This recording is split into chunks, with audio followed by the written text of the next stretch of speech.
This is Jay with the Insight Times. Today we will briefly talk about worry and why it is extremely dangerous.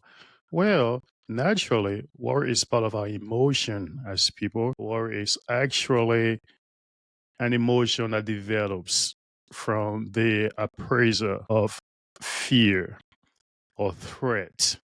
And sometimes temporarily, we start having negative anticipation of a problem or a potential problem. That is natural. However, when this becomes a habit, then what it does is that it will take your attention from making plans in handling situations that you are faced with, and then puts you in a mood where you become just negative and have fear in anticipation of what is going to happen to you. And this develops over time and becomes even chronic, leading to generalized anxiety disorder or a symptom of generalized anxiety disorder. And none of us actually can settle problem or solve any issue that we are faced with by worrying. I've seen many negative effects of worrying, but I have not really come up to the point where I've seen positive things that worry does for us. Making plans is quite different from worrying about things. Worrying is you be in negative anticipation of things, having fear that the outcome of a problem might be bigger or something might lead to a potential problem. Today, as we are speaking, there are certain folks who are worried about the next pandemic. That's ludicrous. Well, we had COVID 19 that was devastating. That does not mean you should go about worrying about what next is going to happen. Now, let us see some negative things that worry does. When you consistently worry, it becomes a habit. Earlier, I told you you will have a situation that will be generalized anxiety disorder, or you already have generalized anxiety disorder that is being shown through worry as one of the symptoms. And what this does to you is that it puts you in a mood of fight or flight. And that does not really solve the problem because anxiety disorder in that situation impairs your cognitive functions, which makes it really hard for you to solve problems. When it is hard for you to solve problems, of course, you are not solving problems.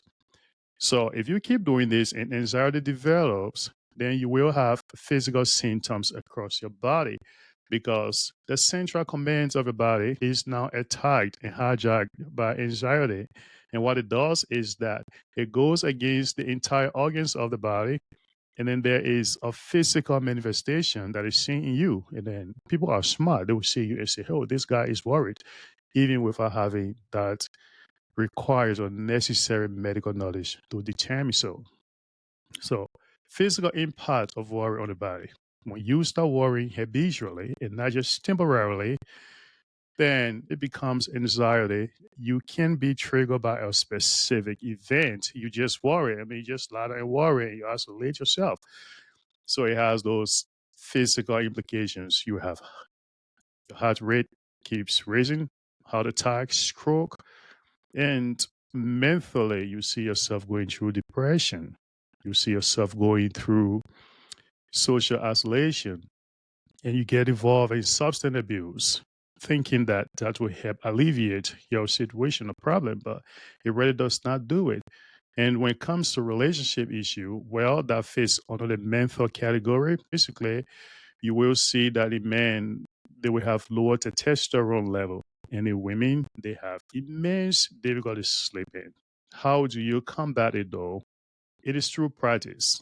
You got to divert your mind from what you think is bothering you by making plans to engage them. And if those plans don't work, just let it go.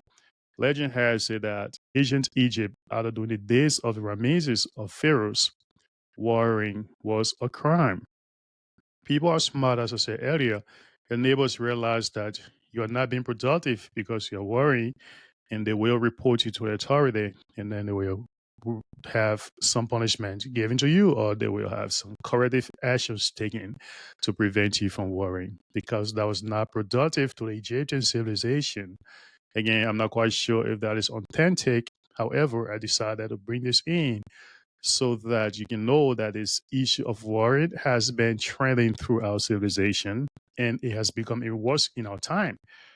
Young folks are worrying, old folks are worrying. People are worried about the result or outcomes of their examination. People are worried that they won't stay on a job. People are worried about World War III, who's going to nuke the world.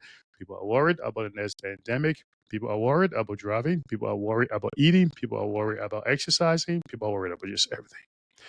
And if you're a Christian, the Bible says don't even worry because God manifests many miracles in our lives in our favor that we don't need to think about too much because we can't actually understand how He does that. But He's there for us. Through worry, you can't add an inch to your life. You would never do that. Connie Gill was one of those famous authors. He wrote a book called How to Stop Worrying and Start Living. And he says, people, businessmen who don't know how to combat worry die young. Prepare yourself, engage situations that you're faced with, and don't have negative anticipation of things. If that happens because it's part of human's emotion, let that be temporary. That's what I have for you for this evening. Have a wonderful day.